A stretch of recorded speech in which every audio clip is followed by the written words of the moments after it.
उत्तर माघे प्रदेश में आज हम बात करेंगे आजमगढ़ और रामपुर के उस उपचुनाव की जंग की, जिसका प्रचार कल खत्म हो गया है और अब इंतजार है मतदाताओं का, जो ईवीएम में दिग्गजों की साख को कैद करेंगे।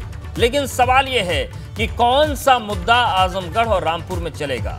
सवाल यह है कि कौन से समीकरण किसी को सरताज बनाएंगे और कौन से ऐसे समीकरण होंगे जो किसी के सियासी मंसूबों को ध्वस्त कर सकते हैं। ये तमाम चर्चा हम करेंगे। उससे पहले एक रिपोर्ट। जो भेदेगा उपचुनाव का चक्रव्यूह, वही बनेगा 24 के रण का चक्रवर्ती। रामपुर और आजमगढ़ तो झांकी है, 2024 का महासंग्राम बाकी है। समाजवादी पार्टी भी धीरे धीरे करके अब सिकुड़ती जा रही है। लोकसभा चुनाव आते आते समाजवादी पार्टी की भी यही दुर्गति होने वाली है। रामपुर में रणभूमि में वोट बांट, आजमगढ़ के कुरुक्षेत्र में कौन बलवान। जो विधानसभा में जमानत खो बैठा, अपनी विधान परिषद का खैरात और भीख में मेंबर बनाकर उसे डिप्टी चीफ मिनिस्टर बनाया है। लंबे समय तक जेल में रहे, मुझे लगता है उनका स्वास्थ्य मानसिक तौर से अच्छा नहीं है। चुनाव प्रचार में समय खपाने से अच्छा अपने इलाज में समय लगाएं।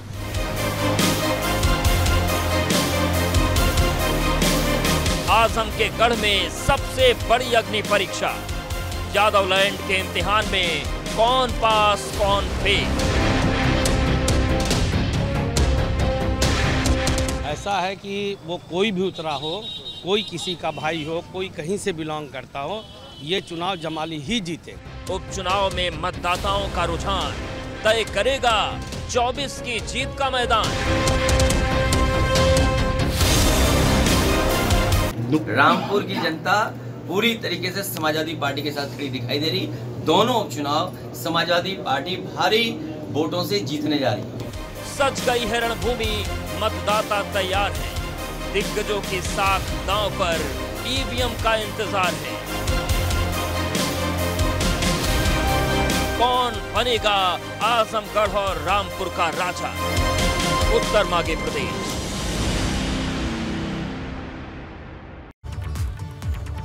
तो अब सवाल यही है कि आजमगढ़ और रामपुर का सियासी राजा कौन बनेगा। हमारे साथ कुछ खास मेहमान जुड़ गए हैं, उनका रुख करते हैं। आलोक अवस्थी जी हैं, प्रवक्ता भाजपा, मेजर आशीष चतुर्वेदी, नेता सपा, सनुज शर्मा हमारे साथ रामपुर से हैं, खुर्रम नुमानी हमारे साथ आजमगढ़ से हैं। और सबसे पहले खुर्रम आपके पास आ रहे हैं, ये बताइए कि अब चुनाव प्रचार का शोर थम गया है, कौन से मुद्दे ऐसे हैं जो लग रहे हैं कि उन्हीं के बिना पर वोटिंग होगी और उसी आधार पर जीत और हार तय होगी आजमगढ़ में। देखिए, जरूर है चुनाव का प्रचार थम गया है, लेकिन लोग प्रचार तो कर ही रहे हैं। अब सवाल यह है कि आजमगढ़ में मुद्दा, अब यहाँ पर समाजवादी पार्टी के धर्मेंद्र यादव हैं, दिनेश लाल निरहुआ बीजेपी के हैं और शाह आलम बीएसपी के हैं। और बीएसपी ही सबसे बड़ा मुद्दा स्थानीय बनाम बाहरी का बना रही है और इसको लेकर के एक बड़ा माहौल बनाने की कोशिश हो रही है कि आप लोग इस चुनाव में स्थानीय को वोट दीजिए। तो ऐसे में अब देखना ये होगा कि लोग स्थानीय को पसंद करते हैं या बाहरी को। लेकिन मैं पिछले चुनाव की बात बता दूं तो जिस तरीके से अगर जो हम 22 के चुनाव को देखें तो इन 5 विधानसभा सीटों पर 4 लाख वोट समाजवादी पार्टी को मिले थे और 3 लाख के आसपास बीजेपी को, 2 लाख के आसपास वोट जो है वो बसपा को मिला है। लेकिन इस चुनाव में जिस तरीके से समाजवादी पार्टी के पास यादव और मुस्लिम वोटों का एक समीकरण था, इसमें मुस्लिम वोटों में शाह आलम गुड्डू जमाली सेध मार रहे हैं। अब सवाल ये उठता है कि कितनी सेध मारेंगे। अगर एक अच्छा खासा फिगर गुड्डू जमाली अपनी ओर ले जाते हैं तो इसके बाद भी बीएसपी 2 लाख से थी तो वो 3 लाख के आसपास हो सकती है, ऐसा माना जा रहा है। तो अब समाजवादी पार्टी 3 लाख के पास आ सकती है। ऐसे में तीनों एकदम नेक टू नेक फाइट में दिख रहे हैं, इसलिए साफ नहीं कहा जा सकता कि जीत किसकी होगी। लेकिन लड़ाई बहुत ही रोचक लड़ाई रोचक है। हमारे साथ आप बने रहिए और रिएक्शन ले लेते हैं पहले मेहमानों का। आलोक अवस्थी जी, आप भी ताकत लगा रहे हैं, सपा भी ताकत लगा रही है और बसपा भी लगा रही है और कहा जा रहा है मुकाबला त्रिकोणी है और बाहरी बनाम भीतरी की लड़ाई इस बार वहां पर बनाने की कोशिश है। ऐसे में क्या आप देख रहे हैं, नुकसान तो नहीं होगा?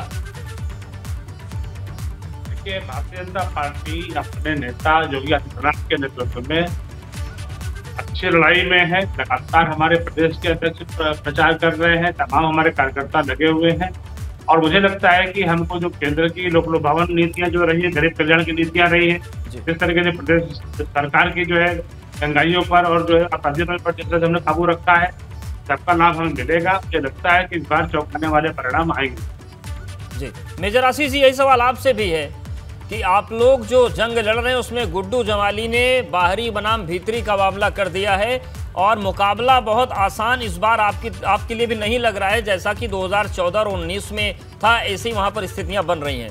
आपका आकलन क्या है, आपकी पार्टी का आकलन क्या है? बिल्कुल निश्चित रूप से हम लोग ये दोनों सीटें जीतने जा रहे हैं। देख लीजिएगा जिस दिन चुनावी नतीजे आएंगे, ये दोनों सीटें जो हैं समाजवादी पार्टी के खाते में होंगी। इसमें हमें कोई जरा भी संशय नहीं है। बस देखना इतना है कि कितनी भारी बहुमत से हम जीतते हैं, उसके लिए चुनाव के नतीजों तक हम इंतजार करेंगे।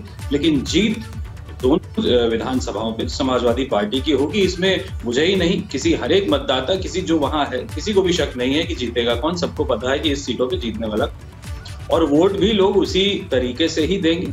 जहां तक बहुजन समाज पार्टी का सवाल है, आपने देखा कि 2022 के चुनाव से पहले उसकी क्या स्थिति थी और 2022 के बाद आज उसकी क्या स्थिति बन गई है। तो वोटर जो है अब देख चुका है, जिस पार्टी के पास एक विधायक है उसको वोट देने का कितना औचित्य है, ये वोटर भली भांति अब समझ चुका है। ठीक है, सनुज आपके पास आ रहे हैं। ये बताइए कि रामपुर में क्या चल रहा है माहौल, और वहां पर मुद्दा केवल आजम खान है, आजम खान ने जो सिंपैथी गेन करने की कोशिश हुआ है, या फिर जैसी बात मुख्यमंत्री जाकर कही कि विकास भी दो तरह के हुए, हमारा विकास जनता का था और समाजवादी पार्टी का विकास स्वयं का था। अब जनता के बीच क्या क्या मुद्दे हैं जो गूंज रहे हैं? देखिए, रामपुर लोकसभा चुनाव पर सबकी नजरें टिकी हुई हैं, लेकिन एक तस्वीर जरूर साफ हो जाती है कि यहाँ पर जो जीत है वो भी आजम खां की होगी और हार भी आजम खां की होगी। यानी जिस तरीके से उन्होंने अपने जो प्रत्याशी हैं, समाजवादी पार्टी ने यहाँ से जिन आसिम राजा को प्रत्याशी बनाया है, वो सिर्फ आजम खां के कहने पर ही बनाया है। आजम खां ने उनकी जीत का दावा किया था कि उनको चुनाव जिता लेंगे, तो अब ऐसे में उनका दावा कितना मजबूत होता है ये यहाँ के मतदाता तय करेंगे। और बीजेपी की बात कर ले तो बीजेपी भी कोई कोर कसर बाकी नहीं छोड़ना चाहती। पिछले कई दिनों से लगातार कद्दावर मंत्री रामपुर में डेरा डाले रहे, चाहे पांचों विधानसभा की गलियों की बात हो, चौराहों की बात हो, चौपलों की बात हो, गली गली कूचे कूचे की बात हो, हर जगह तक बीजेपी ने पहुंचने की कोशिश की कि साइकिल की रफ्तार को रोक लिया जाए, साइकिल को घेर लिया जाए और यहां आजम खां के गढ़ में सेंध लगा ली जाए। अब ये सेंध कितनी लग पाई है, आजम खां अपनी जो भावुक अपील करते आए हैं उसका कितना असर दिखा है। कुछ मतदाता हमारे साथ यहाँ रामपुर के, चूंकि पारा यहाँ चढ़ा हुआ है, सड़कों पर थोड़ी चीड़ है, लेकिन पार्कों में ये लोग मिल गए, इनसे हम बात कर लेते हैं। आप ये बताइए, चूंकि रामपुर के रण पर सबकी नजरें टिकी हुई हैं, यहाँ रणभूमि में क्या सोचकर आप वोट करने जा रहे हैं, क्योंकि अब सबसे बड़ी ताकत आपके हाथ में है। आप तय करेंगे कौन जीतेगा कौन हारेगा? नहीं सर, ये तो जनता तय करेगी कौन जीतेगा कौन हारेगा, क्योंकि मैं एक वोट से ये तो नहीं कर सकता कौन जीतेगा कौन हारेगा, पर मेरे अकॉर्डिंग यानी कि वोट फॉर बीजेपी के लिए है सर। क्यों, किस वजह से सर? क्योंकि यहाँ पे भ्रष्टाचार, गुंडागर्दी, इसकी वजह से गुंडागर्दी भी कम हो गई है सर। यहाँ पे नहीं, मात्र यूपी में नहीं, पूरी यानी कि मात्र रामपुर में नहीं, पूरे यूपी में गुंडागर्दी कम हो गई है सर। कितना बदलाव आया सर? बहुत सारी चेंजिंग हुई है, बहुत सारा बदलाव आया है सर। क्योंकि हमारे जैसे, मैं एक गांव से हूँ सिकरौल, वहाँ पे सर यानी कि पहले चोरी डकैती लूट मार होता था सर, अब कुछ नहीं होता, आराम से सोते हैं घरों में। सर्दियों में पता क्या होता था सर, ये छतों पे सोना पड़ता था, पर जब से बीजेपी की सरकार आई है सर, नहीं छतों पे नहीं, अब तो कमरों में आराम से सो रहे हैं, क्योंकि भैंसे चोरी करके ले जाते थे कुछ लोग, कभी कुछ चोरी करके ले जाते थे, इस टाइप से सर। इससे यानी कि गुंडागर्दी भी दूर हुई है और भ्रष्टाचार भी सर दूर हुआ है। आपके लिए सुरक्षा एक बड़ा मुद्दा? हाँ जी, सुरक्षा एक बड़ा मुद्दा है। सुरक्षा बड़ा मुद्दा, सर आप बता दीजिए। सर बात यह है कि इस समय जो हम यहाँ की रामपुर की जनता वोट करने जा रही है, वो मात्र इसी उस मुद्दे पे करना चाह रही है, क्योंकि मेन चीज़ है विकास और दूसरा मुद्दा जो है वो है गुंडागर्दी। क्योंकि देखिए, जब समाजवादी की सरकार थी तो रामपुर में इतनी गुंडागर्दी थी कि समझ लो लोग जो है रोड पे बाइकें भी अगर खड़ी करके जाते थे तो वो ये देखते थे कि हमारी बाइकें कहीं चुर न जाएं। लेकिन आज जो माहौल है, आज कहीं पे भी बाइक खड़ी कर दो या कहीं पे भी कोई सामान छोड़ दो, आपका जैसा छोड़ कर जाएंगे वैसा ही सुरक्षित मिलेगा। तो मेन चीज़ ये है कि हमारे यहाँ पे जो गुंडागर्दी थी और पहले के यानी कि जो गद्दावर थे, तो जो ठीक, सनुज एक सवाल और पूछ लीजिए फिर रिएक्शन लेते हैं। क्या आजम खान और आजम खान जो बार बार कहते हैं कि मुझ पर जुल्म हुआ, वो भी एक मसला है, वो मुद्दा है क्या वहाँ पर? वो नजर दिखाई दे रहे हैं। तो यहाँ का वोट जो है सर, ये एक अच्छा, कुछ और लोगों से बात कर लेते हैं। सर आ जाइए, आप एक चीज़ बताइए, आजम खां देखिए इलाके के कद्दावर नेता हैं, उनका गढ़ कहा जाता है। आजम खां साहब भी तो जगह जगह जाके कह रहे हैं कि मेरे पर जुल्म हुआ है, उस चीज़ को आप नहीं देखते हैं? ये जुल्म जो हुआ है वो एक गलत तरीके से नहीं हुआ है, क्योंकि जनता के ऊपर भी उन्होंने जुल्म किया था और ये जुल्म कानून ने उनको दिया है। अच्छा। ये जुल्म उन्होंने खुद नहीं लिया, मतलब उन्होंने खुद मोल लिया है। कहते हैं ना कि अब पड़ी लकड़ी लेना, तो पड़ी लकड़ी यहाँ। ठीक है, चलिए सनुज आप बात करिएगा, आप सीधे रिएक्शन ले लेते हैं। और हमारे साथ दो मेहमान बने हुए, मेजर आशीष जी आपके पास आते हैं। जिस तरीके का जनता का रिएक्शन आ रहा है, हालांकि वहाँ पर अगर हम विधानसभा क्षेत्रों की बात करें तो 5 आते हैं, जिनमें से 50.57% मुस्लिम आबादी है और आपको सपोर्ट करती है। 4 विधानसभाओं में आप लोगों का वर्चस्व रहा है, लेकिन क्या आप मानते हैं कि इस बार गणित कुछ बदल सकता है उपचुनाव में, या आपकी बादशाहत बरकरार रहेगी? नहीं, बिल्कुल जैसा मैंने पहले भी कहा कि इन दोनों सीटों पे अंततः जीत समाजवादी पार्टी की ही होगी, इसमें कोई जरा भी डाउट नहीं। आप जिस दिन नतीजे आएंगे, पुनः मेरी ये बाइट आप अगर हार जाए तो मुझे वापस दिखा दीजिएगा कि ये तो आप उस दिन कह रहे थे जीत जाएंगे, ये हार कैसे गए। तो ऐसा नहीं होने वाला है। निश्चित रूप से समाजवादी पार्टी ये दोनों सीटें जीतने जा रही है। लेकिन लोग तो कह रहे हैं आशीष जी कि सर्दियों में भी छत पे सोना पड़ता था भैंस बचाने के लिए। नहीं, ये सब तो मजाक की बात है। अभी वो कह रहे हैं कि चैन से सो रहे हैं। हाँ, तो उसको देखने के 2 नजरिए हैं। पहले लोगों के पास काम था, पहले बचाने के लिए पैसा था, अब दोनों ही नहीं है, तो घर पे सोएंगे नहीं तो और क्या करेंगे। तो ये बहुत बड़ी बात है। आलोक अवस्थी जी वो कह रहे हैं कि पहले लोगों के पास काम था तो काम करते थे, अब आपने इस लायक नहीं छोड़ा कि काम करे तो सो रहे हैं। देखिए, उत्तर प्रदेश समाजवादी पार्टी के शासन काल में दंगाइयों और अपराधियों का प्रदेश कहा जाता, जहाँ की सरकार के संरक्षण में अपराधी पलते फूलते थे और यहाँ की सरकार आतंकवादियों तक के मुकदमे छोड़ने के लिए मशहूर। आज आपने देखा वो समाजवादी पार्टी की सरकार में आजम खां की बैठे लोग खोल ले गए थे, चोरी कर ले गए, जबकि आजम खां एक बहुत बड़े कद्दावर मंत्री होते थे। हालांकि उन्होंने भी अपने समय पे जमीनों पे कब्जे तमाम किए, तमाम चीजों पे चोरी के आरोप भी लगे, गरीब लोगों को न्याय नहीं मिला। लेकिन जब कद्दावर मंत्री, जो कि एक मुख्यमंत्री के रूप में उनकी गिनती होती थी आजम खां की, उनकी बहन से भी लोग खोल ले गए थे। तो हमारे जो मित्र अभी रामपुर में बोल रहे हैं, तो उनकी क्या गति होती होगी, यह हम सब इसकी कल्पना कर सकते हैं। योगी आदित्यनाथ जी ने आने के बाद से निस्वार्थ भाव से खाली जनता की सेवा के निमित्त उन्होंने जो शक्ति करी है अपराधियों के ऊपर, तो आपने देखा होगा कि आजम खां जैसे कद्दावर नेता, जो कि एक समय 10वीं बार जीते हुए हैं विधानसभा है, लेकिन उनको भी जो है नहीं छोड़ा गया, क्योंकि उनके खिलाफ भी शिकायत करता था। जमीनों की चोरी के आरोप थे, कब्जे के आरोप थे, गरीब यतीम खाने की जमीनों पे आरोप थे, गरीब महिलाओं की जमीनों के कब्जे पे आरोप थे। आजम खां को उसका जवाब अदालत में देना होगा। और मेरा इतना और कहना है कि हमारी सरकार ने बिना भेदभाव के सारी सुविधाओं का, सरकार की सभी सुविधाओं का लाभ जनता को दिया है। कि जनता को तय करना है कि उनको अपराधियों का साथ देने वाली पार्टी पसंद है या अपराधियों को खदेड़ने वाली, उनको उनकी हौसले तोड़ने वाली पार्टी पसंद है। मुझे लगता है जनता ने यह फैसला आम चुनाव में सुनाया है कि 2019 में मायावती के साथ लेने के बावजूद अखिलेश यादव मात्र 5 लोकसभा सीटें जीत पाए हैं। तो मुझे नहीं लगता कि अखिलेश यादव जी को बहुत लाभ होने वाला। बिल्कुल। खुर्रम आपके पास आ रहे हैं। आपने कहा कि बाहरी बनाम भीतर की लड़ाई वहां पर बनाने की कोशिश की जा रही है, हालांकि तीनों दल कोशिश कर रहे हैं। मुख्यमंत्री गए तो उन्होंने आर्यमगढ़ का नाम लिया, दूसरी बार इस्तेमाल किया है उन्होंने। आर्यमगढ़ भी मुद्दा है क्या, या फिर अभी चुनावी मंचों तक सीमित है वो? नहीं, अभी तक तो ये चुनावी मंचों तक सीमित है, लेकिन बार बार अगर मुख्यमंत्री एक बात को कहेंगे तो निश्चित रूप से ये मुद्दा बनेगा और ये मुद्दा बन सकता है। मैंने आपको बताया कि इससे पहले भी इस तरीके का जब शिलान्यास के समय आए थे विश्वविद्यालय के, तो उन्होंने कहा था और एक तरीके से चर्चाओं का माहौल गर्म हुआ था कि अब आजमगढ़ को आर्यमगढ़ की दिशा में बढ़ाया जाएगा। और फिर इस बार भी उन्होंने कहा है एक जनसभा से। तो ऐसे में जो उनके फॉलोअर्स हैं, जो उनको सुनने वाले हैं, जो उनको समझने वाले हैं, वो भी इस दिशा में अब ये सोच रहे हैं कि अगर एक बार भारतीय जनता पार्टी को यहाँ से मौका दिया गया तो निश्चित रूप से इस दिशा में भी काम हो सकता है। अब दावे तो सारे लोग वहाँ कर रहे हैं कि समाजवादी पार्टी जीतेगी, भाजपा कह रही है अपनी हम जीतेंगे। यहाँ मेरे साथ कुछ लोग भी मौजूद, हम इनसे बात करेंगे कि आखिर क्या होगा इसका परिणाम। जो चुनाव 23 तारीख को मतदान होगा और 26 को रिजल्ट आएगा, तो किसके पक्ष में जाएगा? आप ये बताएं, किसके पक्ष में इलेक्शन? दिनेश लाल नहीं हुआ। क्यों? आखिर क्या वजह? डबल इंजन की सरकार सबसे बड़ा, विकास का मुद्दा सबसे बड़ा कि जिले में 2 ही साल का 1.5 साल का मौका मिले, हो सके कुछ करके दिखा दे। मोदी जी, योगी जी से लोगों को काफ़ी आशाएं हैं कि हो सके बनारस की तरह यहाँ भी मोदी जी कुछ सोचें, योगी जी एक बाहरी और जिले के नेता के भी मामला चल रहा है। अखिलेश जी नहीं बाहरी थे, वो भी तो बाहरी थे, उनके लिए क्यों नहीं फैक्टर लागू हुआ? सारा निरहुआ बाहरी है, ये गलत बात है। आप क्या कहेंगे?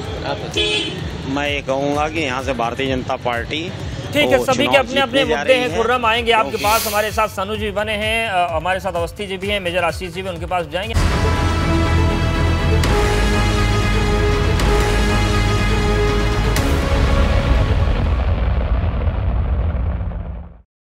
रामपुर और आजमगढ़ में चुनाव की तारीख बेहद करीब है, मतदान होगा और जीत के अपने अपने दावे भी चल रहे हैं। आलोक अवस्थी जी, तमाम बातें हो रही हैं, हर दल अपनी अपनी बातें कह रहा है। महत्वपूर्ण रूप से आजमगढ़ और रामपुर में आपके कौन कौन से फैक्टर्स हैं, कौन कौन से वादे और दावे हैं जो जनता के मन पर छाप छोड़ चुके हैं, ऐसा आपको लगता है? देखिए, सबसे बड़ी बात तो यही है कि हमने कानून व्यवस्था पे बहुत काबू किया है और दंगइयों को अंकुश पर रखा है।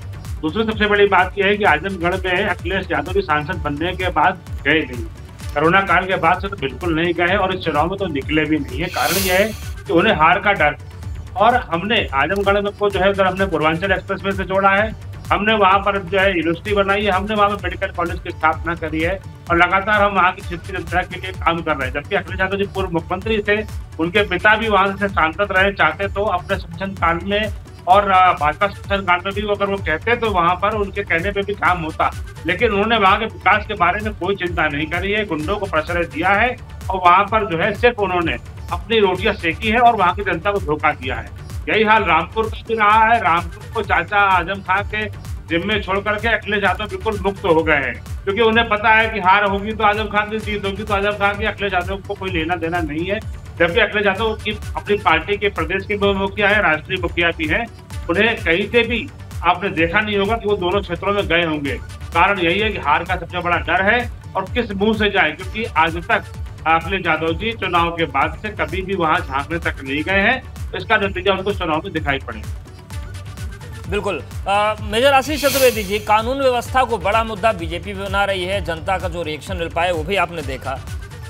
आप लोग किस मुद्दे पर आगे बढ़ेंगे, क्योंकि कानून व्यवस्था की चर्चा हर जगह हो रही है, आपका जवाब क्या है इसमें? देखिए, अगर वहाँ जनता को इतना विश्वास होता भारतीय जनता पार्टी के जो कार्य हैं या कानून व्यवस्था, तो अभी तो विधानसभा के चुनाव खत्म हुए कितना समय हुआ है, अभी हाल फिलहाल में ही तो हुए हैं और 10 की 10 सीटें जो हैं वो समाजवादी पार्टी वहाँ जीती है। तो जो बातें टीवी चैनल पे कही जाती हैं और जो जमीनी हकीकत होती है उसमें बहुत अंतर होता है, और जो जनता होती है वो टीवी की बातों को केवल सुनती है, उन पे यकीन नहीं करती। यकीन वो उस चीज पे करती है जो जहां वो रहते हैं वहां उनको क्या देखने को मिलता है, क्या उनके साथ जो है सरकार कैसा रवैया रखती है, क्या देती है, वो चीज मायने रखती है किसी भी मतदाता के लिए, कहीं भी हो। टीवी चैनल पे बैठ के हम कुछ भी बोलते रहे, उसका तो एक वक्तव्य है।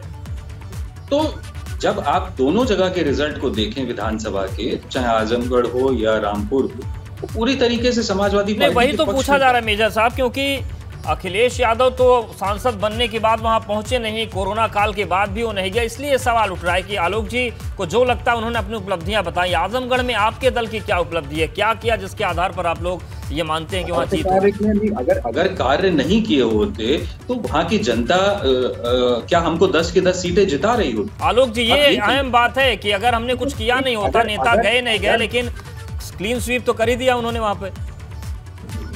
ये बात सत्य है कि उनको विधानसभा की सीटों में इन दोनों जिलों में फायदा हुआ है, लेकिन उसका कारण यह है कि बाइपोलर चुनाव हुआ है और आप जब एक मानसिकता से जुड़ करके वोट डालने जाएंगे तो उसमें आपको कोई भी लाभ के काम नहीं दिखाई पड़ेंगे। जबकि हमने बिना भेदभाव के गरीब कल्याण की जो योजनाएं थी, फ्री में राशन देने की व्यवस्था रही हो, घर देने की व्यवस्था थी, गैस देने की व्यवस्था थी, फ्री में जो है बिजली का कनेक्शन देने की बात थी, यहाँ तक कि बच्चों को फ्री में पढ़ाने की बात थी, बालिकाओं की शादी में 2 लाख रुपए देने की बात थी। हमने कहीं भेदभाव नहीं किया, हमने हर आदमी को उसको बराबरी से देखा है। यह वहाँ की जनता को तय करना है, क्योंकि जिस जिले में वहाँ का डेमोग्राफिक चेंज हो कर दी है, एक समुदाय ने वहाँ पर अधिकतम जो है वहाँ पर अपनी आबादी को बसाया है, जिसकी वजह से वहाँ पर ये परिणाम हमको देखने को मिले। लेकिन मैंने देखा है कि जनता ने कई बार इन सब चीजों को तोड़ करके वोट दिया। हम समाजवादी पार्टी का गढ़ दोनों सीटें रही हैं, लेकिन हमने रामपुर में भी परचम बहुत पहले फहराया था और हमने जो है आजमगढ़ सीट भी जीती है। इसलिए हम ये नहीं कह सकते कि हम नहीं जीत सकते, हम निश्चित रूप से जीतेंगे। जनता जब अपने लाभ को देखते हुए आगे बढ़ेगी तो वो भारतीय जनता पार्टी को ही वोट देगी। ठीक है सनोज, अब किस तरीके की आवाधापी है, पूरी ताकत दोनों नेताओं ने लगा रखी होगी, किस तरीके से कैंपेन हो रहा है और क्या समझाने की कोशिश हो रही है? देखिए, हमें एक चीज को बहुत बेहतर तरीके से पहले ये समझना होगा। अगर रामपुर लोकसभा उपचुनाव की बात करें तो 3 समाजवादी पार्टी की बातें करें तो उन बातों को समझना होगा। पहली बात ये कि आजम खान इस चुनाव में नहीं है। दूसरी बात, आजम खान के सिपह सालार आसिम राजा चुनाव मैदान में है। और तीसरी बात ये कि चाहे अखिलेश यादव की बात रही हो या समाजवादी पार्टी के और कई बड़े नेताओं की बात रही हो, सभी ने रामपुर लोकसभा उपचुनाव से दूरी बना रखी है। ये दूरी आजम खान के कहने पर बनाई गई है या फिर कोई और बात है? इसको लेकर जनता क्या सोचती है, पहले जनता से बात कर लेते हैं। आपने देखा कि बीजेपी के तमाम मंत्री यहाँ पर, मुख्यमंत्री भी यहाँ पर आए हैं, डिप्टी सीएम केशव प्रसाद मौर्य भी यहाँ पर आए हैं, लेकिन समाजवादी पार्टी की तरफ से ना तो अखिलेश यादव ना कोई। जनता क्या उसको सोच रही है, क्या एक इसकी गहराई समझ पा रही है? जनता यही समझ पा रही है कि सपा यूपी में कहीं बची नहीं है और जो मेन कैंडिडेट इनके आजम खान थे रामपुर के अंदर, वो खुद चुनाव में नहीं है। तो यहाँ पे कोई आके भी तो करेगा तो क्या करेगा? यहाँ तो चुनाव एक तरफा जा रहा है बीजेपी के पक्ष में पूरी तरह से, क्योंकि मेन कैंडिडेट जो है जब वही नहीं खड़े तो सपा इसमें कुछ नहीं कर सकती। और सपा धीरे धीरे रामपुर क्या पूरे यूपी से बाहर होती जा रही है इसी वजह से, क्योंकि उनके टाइम में जो गुंडा राज था वो आज योगी सरकार ने ख़त्म कर दिया है। चाहे वो गुंडे जनता के रूप में हो, चाहे वो नेता के रूप में हो, सारे गुंडे आज यूपी के अंदर बाहर हो चुके हैं। लेकिन आजम खान साहब ने विकास तो बहुत किया है। वो तो कहते हैं कि रामपुर में किसी भी सड़क चौराहे पे चले जाइए, आप देखिए कि बहुत खूबसूरती भी नजर आती है। तो आपको नहीं लगता कि विकास उन्होंने किया है? यहाँ के इलाके के कद्दावर नेता हैं, हवा पलट सकते हैं? देखिए अगर रोडों की बात कर रहे हैं आप, तो ये 4 रोडें रामपुर की छोटी सी रोडें बना के ये अगर इसको विकास कहते हैं, तो आज बड़े बड़े जो एक्सप्रेसवे बन रहे हैं उसको आप देखिए, विकास उसे कहते हैं। यहाँ की जो 4 रोडें इन्होंने बनाई हैं वो सिर्फ अपने एरिया तक बनाई हैं, अपने घर से लेके और यूनिवर्सिटी तक रोड बनाई है, जहाँ पे एक जनता चलती नहीं है। यहाँ पे उस पुल पे आप जाके देखिए, वो पुल खाली पड़ा रहता है, इनके घर से निकलता है वो पुल, उसे विकास नहीं कहते आप। ये विकास ये अपना पर्सनल विकास है। सबकी अपनी अपनी बातें, दलीलें हैं और निश्चित तौर से राजनीतिक दल जो है अपनी उपलब्धियों के साथ जनता के बीच गए हैं। अब देखने वाली बात होगी कि जनता किसका साथ देती है।